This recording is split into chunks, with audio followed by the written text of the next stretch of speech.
So 2012லேருந்து 2024 group 4 வரைக்கும் கேட்டிருக்கக்கூடிய கொஸ்டின்ஸ்லேருந்து முதுமொழி காஞ்சி இந்த டாப்பிக்கில் கேட்ட கொஸ்டின்ஸ் மட்டும் நான் செப்பரேட்டாக தொகுத்து கொடுத்துருப்பேன். ஸோ இதிலிருந்து ஃபஸ்ட்டு ஒரு கொஸ்டின் பார்ப்போம். முதுமொழி காஞ்சி என்ற நூலுக்கு வழங்கப்படும் வேறு பெயரினை கண்டறிக. ஸோ முதுமொழி காஞ்சி என்ற நூலுக்குரிய வேறு பெயர் எதுனா அறவுரக்கோவை என்று அழைக்கப்படும். முதுமொழி காஞ்சி என்ற நூலுக்கான வேறு பெயர் அறவுரக்கோவை. ஸோ இந்த கொஸ்டின் நிறைய முறை ரிப்பீட்டடாக இருக்குது. ஸோ அதே பாருங்கள், அறவுரக்கோவை என வழங்கப்படும் நூலின் பெயரை எழுதுகன்னு சொல்லி கேட்டிருக்காங்க. அறவுரக்கோவைன்னா முதுமொழி காஞ்சி தான் வரும். அதுக்கடுத்ததாக அதே கொஸ்டின் தான், அறவுரக்கோவை என அழைக்கப்பெறும் நூல் எதுனா முதுமொழி காஞ்சி. ஸோ அதுக்கடுத்ததான் கொலனுடைமையின் கற்பு சிறந்ததன்று இடம்பெற்றுள்ள நூல் எதுன்னு சொல்லி கேட்டிருக்காங்க. இந்த கொலனுடைமையின் கற்பு சிறந்ததன்று என்ற பாடல் வரி இடம்பெற்றுள்ள நூல் எதுனா முதுமொழி காஞ்சி தான். கொலனுடைமையின் கற்பு சிறந்ததன்று என்ற பாடல் வரி இடம்பெறக்கூடிய நூல் எதுனா முதுமொழி காஞ்சி.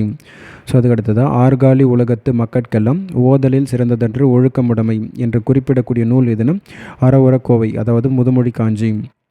ஆர்காலி உலகத்து மக்கட்கெல்லாம் ஓதலில் சிறந்ததன்று ஒழுக்கமுடைமை இவ்வடிகள் இடம்பெற்றுள்ள நூல் எதுனா அறவுரக்கோவை, அதாவது முதுமொழி காஞ்சி. ஸோ அறவுரக்கோவை என்று அழைக்கப்படும் நூல் எதுனா முதுமொழி காஞ்சி தான். ஸோ அறவுரக்கோவை எனும் நூலில் உள்ள அதிகாரங்களின் எண்ணிக்கை, ஸோ 10 அதிகாரங்கள் இருக்கும். அதிகாரத்திற்கு 10 பாடல்கள் வீதம் 100 பாடல்கள் இருக்கும். ஸோ ஆர்காலி உலகத்து மக்கட்கெல்லாம் எனும் தொடர் இடம்பெற்றுள்ள நூல் எதுனா முதுமொழி காஞ்சி தான் வரும். ஸோ அந்த பாடல் ரொம்ப முக்கியம். ஸோ ஓதலில் சிறந்ததன்று ஒழுக்கமுடைமை என்பது வரும். வன்மையில் சிறந்ததன்று வாய்மை உடைமை என்பது வரும். மேதையில் சிறந்ததன்று கற்றது மறவாமை என்பது வரும். இளமையில் சிறந்ததன்று மெய்ப்பினியின்மை வரும்.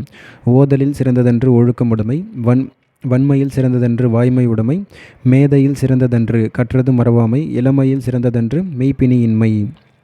ஸோ அதுக்கடுத்ததாக ஓதலில் சிறந்ததன்று ஒழுக்கமுடைமை என்று கூறும் நூல் எதுனா முதுமொழி காஞ்சி தான். மேதையில் சிறந்ததன்று என முதுமொழி காஞ்சி குறிப்பிடுவது எதுனா கற்றது மறவாமை. ஸோ முதுமொழி காஞ்சியில் கேட்ட கொஸ்டின்ஸ் எல்லாம் பார்த்தாச்சு. அடுத்ததாக திரிகடுகம், இதில் கேட்ட கொஸ்டின்ஸ் மட்டும் பார்ப்போம். மருந்து பெயரால் அமைந்த 2 நூல்கள் மட்டும் கேட்டிருக்காங்க. ஸோ நாலடியார், திருக்குறள், அகநானூறு, புறநானூறு, நற்றிணை, குறுந்தொகை இதெல்லாம் எதுவுமே வராது. மருந்து பெயரில் அமைந்த நூல்கள் எதுனா திரிகடுகம் என்பது வரும், ஏலாதி என்பது வரும். ஸோ அதுக்கடுத்த திரிகடுகம் எனும் நூலில் வெண்பாக்களின் எண்ணிக்கை பார்த்தோம்னா 100 வெண்பாக்கள் கொண்டுள்ளது. திரிகடுகம் எனும் நூலில் இருக்கக்கூடிய வெண்பாக்கள் பார்த்தோம்னா 100 வெண்பாக்கள் இருக்கும். செரு அடுதோல் நல்லாதன், அதாவது செரு அடுதோல் என்ற அடைமொழி பெற்றவர் யாருன்னா நல்லாதனார். ஸோ நல்லாதனாருக்கு தான் இந்த செரு அடுதோல் என்ற ஒரு அடைமொழி இருக்கும். திரிகடுகம் என்ற நூலின் ஆசிரியர் பார்த்தோன்னா நல்லாதனார் தான். திரிகடுகம் நூலின் ஆசிரியர் யாருன்னா நல்லாதனார். ஸோ திரிகடுகம் அந்த நூலின் ஆசிரியர் நல்லாதனார். ஏலாதி கனிமேதாவியர் வருவார். நான்மணி கடிகை விளம்பி நாகனார் வருவார். சிறுபஞ்சம் மூலம் காரியாசன் வந்துடுவார். ஸோ அதுக்கு அடுத்ததாக செரு அடுதோல் நல்லாதன் என பாராட்டப்படுவது எதுனா பாயிரம் தான் சிறப்பிக்கும். பாயிரம் தான் செரு அடுதோல் நல்லாதன் என்று சிறப்பித்து கூறும். ஸோ அதுக்கடுத்ததாக மருந்து பொருள்களின் பெயரால் அமைந்த 2 நூல்கள் கேட்டிருக்காங்க. திரிகடுகம், ஏலாதி என்பது மருந்து பெயரால் அமைந்த நூல்கள் தான். ஸோ பொருந்தாத ஒன்றை தேர்வு செய்கன்னு சொல்லி கேட்டிருக்காங்க. ஏலாதியாக இருக்கட்டும், திரிகடுகமாக இருக்கட்டும், சிறுபஞ்சம் மூலமாக இருக்கட்டும், இதெல்லாம் மருந்து பொருட்களால் ஆன நூல்கள். ஆனால் ஆசாரக்கோவை என்பது அது மட்டும் வராது. ஸோ மற்ற 3 என்பது மருந்து பொருட்களால் ஆனது. இதில் அப்போ பொருத்தமே இல்லாதது எதுன்னு பார்த்தோம்னா ஆசாரக்கோவை என்பது தான் இதில் பொருந்தாதது. ஸோ அதுக்கடுத்ததாக திரிகடுகம் பற்றிய கூற்றுகளில் பொருத்தமற்றதை குறிப்பிடுகன்னு சொல்லி கேட்டிருக்காங்க. திரிகடுகம் 102 வெண்பாக்களை கொண்டது. ஸோ திரிகடுகம் 100 வெண்பாக்களை கொண்டது தான், 102 கிடையாது. ஸோ ஃபஸ்ட்டு ஒன்றே தப்பாக கொடுத்துருக்காங்க. திரிகடுகத்தின் ஆசிரியர் யாருன்னா நல்லாதனார், அது கரெக்டும். திரிகடுகம் 11 கீழ்கணக்கு நூல்களில் ஒன்று. ஸோ அதுவுமே கரெக்டு தான். சுக்கு மிளகு திப்பிலியால் ஆன மருந்து பெயர்கள் தான் திரிகடுகம். ஸோ இதுவுமே கரெக்டு தான்.